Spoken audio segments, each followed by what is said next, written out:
I married my husband 7 years ago. At the time, his sister was the only one with kids, and it was made clear to me that I was not an aunt. I was made to feel like a stranger to my sister-in-law's children by her own choice. She even taught her children that I'm not an aunt. As a result, I'm not close to them like I am to my husband's other siblings' children, who are my nieces and nephews, and I'm their aunt. I believe I'm a fun and generous aunt. I spend time with my nieces and nephews. I've painted stuff in their rooms as gifts because I'm artsy. Sometimes I'll take them for fun little trips or buy them things. Even as a mom now, I like to do that because I love those kids and I never had a family, so it's nice to have people who want me. I don't do any of this with my sister-in-law's kids. I don't even try to speak to them anymore when I'm at the same place as them because sister-in-law has made such a big deal. It seemed like I was supposed to ignore them, so I wasn't going to start drama or cause trouble for them by interacting because I'm almost certain she told them not to talk to me. Now our kids are jealous and hurt that their cousins have cool paintings in their rooms or get to do XYZ and they don't. She came to me, rang me out about it, and told me I was an idiot for making her kids feel that way. I told her that was her fault, not mine. She set the tone. She made it so I didn't relate to her kids, and thus her kids' hurt was her fault. I told her she reaps what she sows and her poor kids are the biggest victims of all. Of course, she's angry and now she's all like, see, she's a bad person. And this is why I didn't want my kids to think of her as their aunt.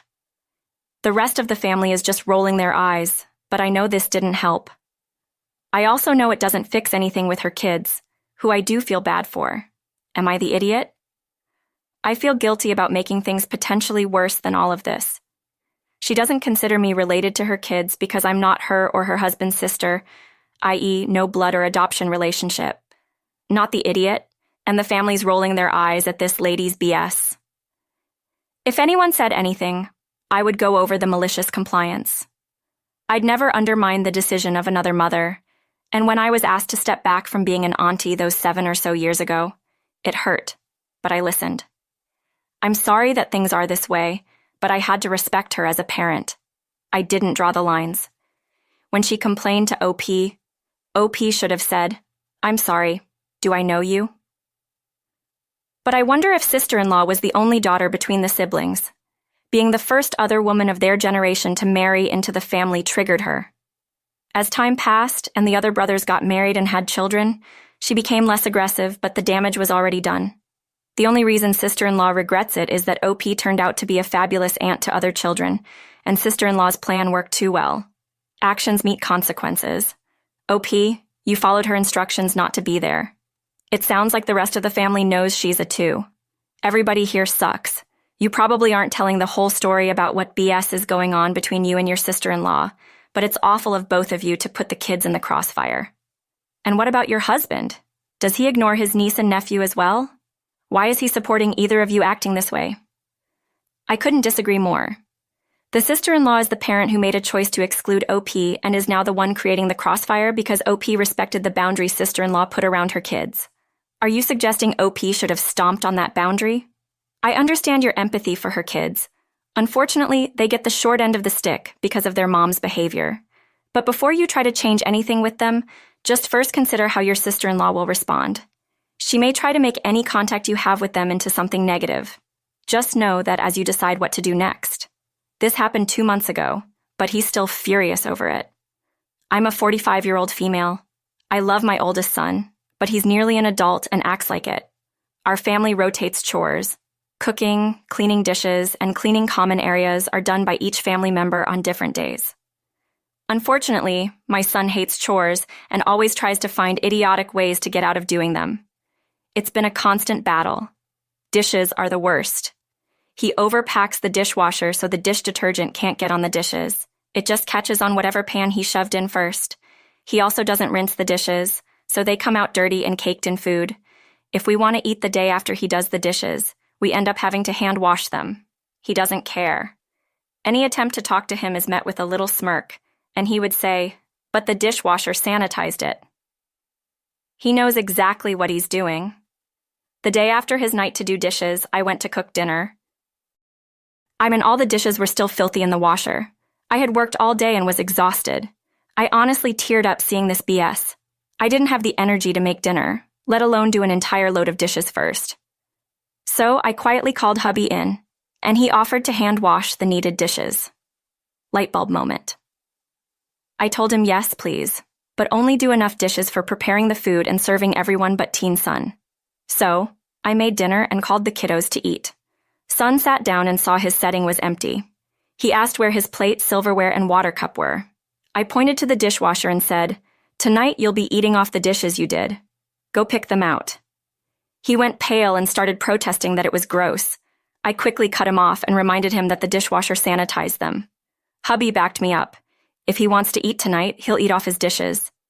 He often said he'd wash some, and I said, "Nope, you had your chance to get them clean last night. Eat off them as they are or don't eat tonight."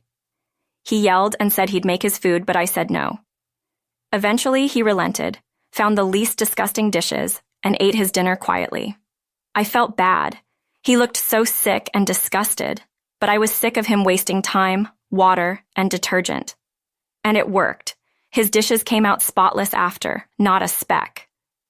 But like I said, he's still furious, and I do feel bad now that it's over and done with. I'm just sick of the weaponized incompetence. He doesn't realize his laziness screws over everyone else in the house. Am I the idiot? Not the idiot, and I think you handled this beautifully. However, I disagree with you on the following. He doesn't realize that his laziness screws over everyone else in the house. He knows he doesn't care. OP, you probably should have done this long ago. If he doesn't experience consequences, he's not going to grow up and be less selfish. And he's at an age where this will not be typical or understandable behavior very soon. Agreed. The fact that OP and her husband have gotten into the habit of cleaning the dishes after their son failed to clean them properly means he was never learning his lesson. Instead, he learned that even when he does something wrong, his parents will have to fix his mistake, because they have to eat as well. What OP did was brilliant because he's nearly an adult, and it's time to learn how to do things correctly. The fact that he somehow figured out how to do dishes correctly overnight shows he knows how to do them, but was being purposefully obtuse about it. Good job, OP. I grew up poor but worked harder than anyone I knew to become financially, personally, and professionally successful. My family was so poor that picking between bus fare and a meal wasn't uncommon. So when I started making a lot of money, a lot of people started to come at me with their hands out. I helped them out of compassion and empathy. Someone giving something so small to someone who has nothing can make a difference. I know because I've been on the other side. Every person I helped tried turning me into a personal ATM. I never had that issue with people who had money. That'd be embarrassing to them. I do not spoil my kids, but yes, we live in a nice house in a nice neighborhood, etc., and I expect my kids to work and get good grades. My eldest son is a teen and got into trouble for telling a peer that he doesn't want to be his friend because he's poor. A teacher overheard and lost her crap. Unlike that dingbat dinosaur teacher, I got the context and facts before reacting. My son started to hang out with Austin. Austin would always complain that he had no money to do stuff, so my son would spot him. For example, a group went to see Top Gun and Austin had no money, so my son paid for his movie ticket. Things started to get awkward when Austin started to expect my son to pay for his crap. The breaking point was when their friends went to IHOP and Austin ordered a bunch of food. When they were figuring out who owed what on the bill, Austin casually said my son would pay for his meal too. My son just had onion rings, and this kid had a meal, dessert, and a milkshake. Later, my son complained to their friends about how I barely give him any money, and he has to work as a grade school tutor, only for Austin to pull these idiot moves on him. As a result, they all stopped talking to or associating with Austin. Flash forward a couple of weeks in class, Austin asked him why he's not being invited to do stuff. My son said because he's tired of paying for his crap. Austin said, "I'm poor." A teen's idea of poor has last year's iPhone. My son sarcastically said, "Well, then I don't want to be friends with poor people. Get a job like him." This led to a call from the teacher. I explained the context of the conversation to her because she wasn't listening to my son when he tried to explain it. She said my son was mean and would be assigned detention. I told her that I was going to tell my son he doesn't have to serve detention over this, and asked what she was going to do about it. She said nothing and dropped it. Austin is not impoverished and living under the freeway in a tent. He can get a job like my son and other kids at their school, but he chooses not to. Not the idiot. Go to the head teacher and explain how much your son has been emotionally blackmailed into handing over money.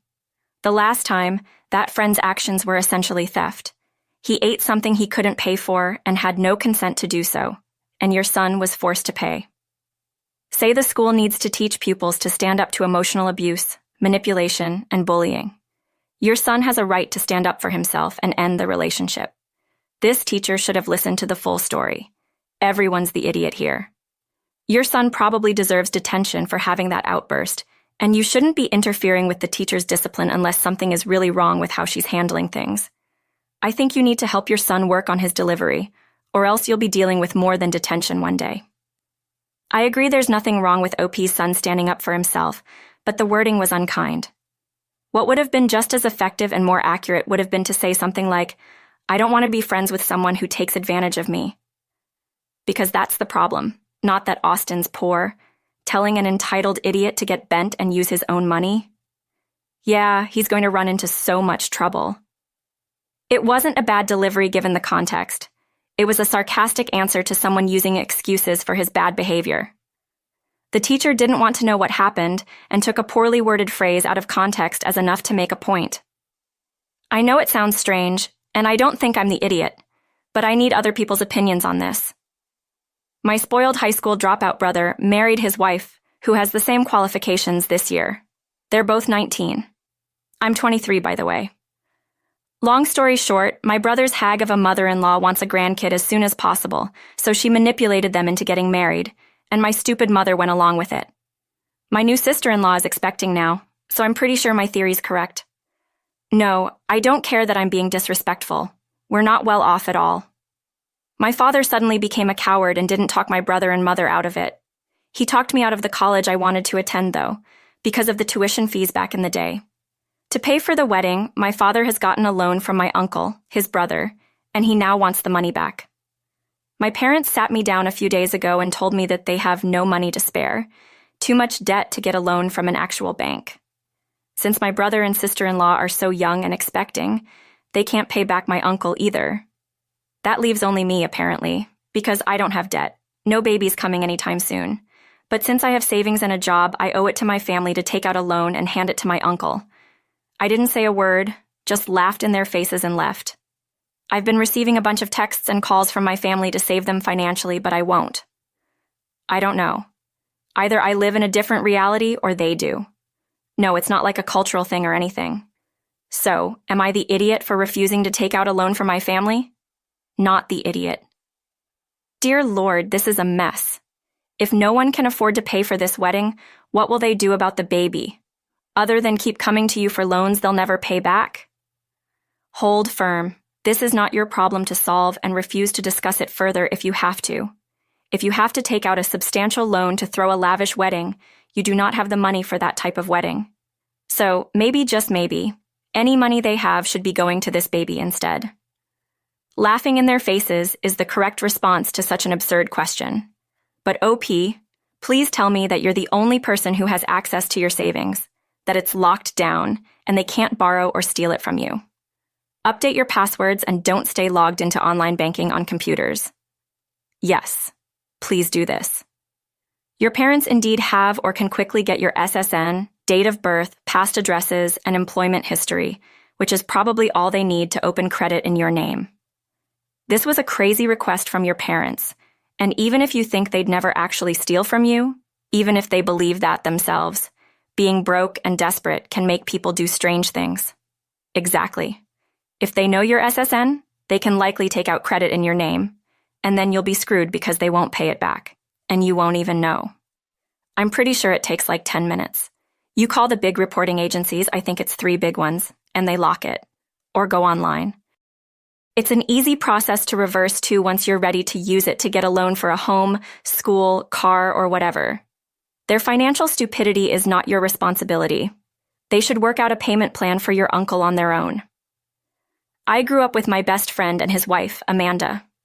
She was always a friend of mine, but I've always been closer to her husband. Unfortunately, they moved out of town years ago, and they've only come for funerals, weddings, and other family-related events. A few months ago, Amanda came to town to attend her sister-in-law's, my best friend's sister, bachelorette party. Her sister-in-law is a very nice and bubbly person, but she's always treated Amanda poorly, out of jealousy or something. I don't know. Amanda wasn't too thrilled about the trip, but she had to come because she was one of the bridesmaids. So, I offered to pick her up from the airport and take her out for drinks afterward to help calm her nerves. Well, I was an idiot and forgot to add it to my calendar. I scheduled a date with this girl that night, and that morning, Amanda texted me and asked if we were still on. I freaked out and apologized. I couldn't cancel the date because I had already paid for the show tickets, so I got the sister-in-law's best friend to pick up Amanda and bring her to the hotel. 2 days later, I took Amanda out for drinks. She was feeling very down because her sister-in-law mistreated her at the bachelorette party, and everyone else ignored her. I spent a few hours with her just drinking and chatting, and then I got a text from my girlfriend. She wanted me to come over to her apartment, so I got a mutual friend to come to the bar and keep Amanda company, then I left. After that, Amanda stopped talking to me. She won't reply to my texts or social media messages.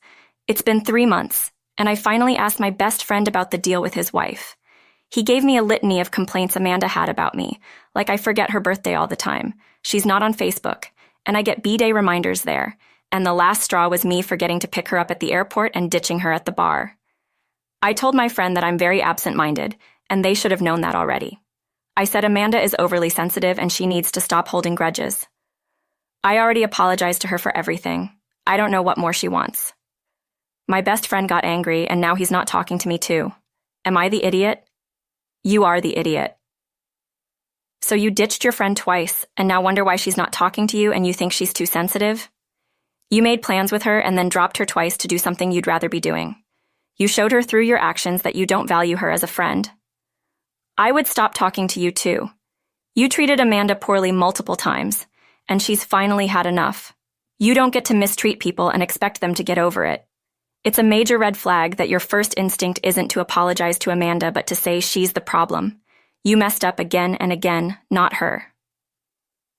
Sorry, but dude, you are the idiot. You're making excuses. You grew up with them, so that's years. Her birthday is the same day every year. And you have a phone, right? Or a calendar. All of those can be used to mark her birthday. You ditched her twice in one trip while she was feeling down. Really? You don't see something wrong with that, especially after you forgot her at the airport? Man,